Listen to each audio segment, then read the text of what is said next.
বিসমিল্লাহির রহমানির রহিম।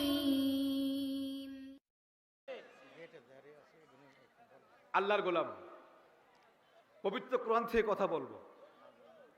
আমি আবারও আপনাদের বলতে চাই, আপনারা কেমন আছেন? ভালো আছেন? আরে যুবক তো ভালো থাকবে, যুবক তো ভালো থাকার একটা প্রসেস আছে। কারণটা হলো কি, যাদের বয়স 55 হয়ে গেছে এরা তো আর ইউটিউব ফেসবুক দেখে না। কথা বলেন ঠিক কিনা? ফেসবুক খুললেই অশ্লীলতা আছে না নাই, নোংরামো তো আছে না নাই।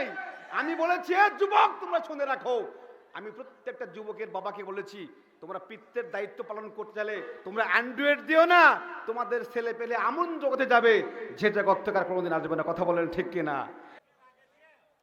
শোনেন শোনেন, এই যে এখানে ক্যাশিয়ার মাহফিলটা গোটা পৃথিবীর লোক দেখবে বলে আলহামদুলিল্লাহ। এই মাহফিল কতক্ষণ থাকবে? আর এই ওয়াজটা ইউটিউব ফেসবুকে থাকবে। এই যে ভাইরা আসছে কত দূর থেকে, সে নওগাঁ থেকে আসছে, আমাকে ফোন দিয়েছে বগুড়া থেকে, মুসলিম টিভি ঢাকাতে থেকে। ভাই ওনাদের দরকার আছে। আমরা তাই ইসলাম প্রচার করতে পারছি না, তাদের দ্বারাতে ইসলাম প্রচার বলুন আলহামদুলিল্লাহ।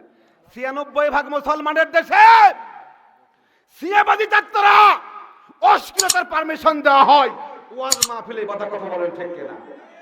কিন্তু এই বাধা উপেক্ষা করে তারা কষ্ট করে আসে। ভাই একটু ভিডিও করতে দেন, সমস্যা কি? হ্যাঁ বসবে, ইনশাল্লাহ বসবে। আবার বসেন বসেন বৈশাদান বললে মহাবেকায়দা আছে না নাই? বসেন বসেন, হ্যাঁ মহাবেকায়দা। আসেন, ডিস্টার্ব না করি, মূল আলোচনার দিকে যাই।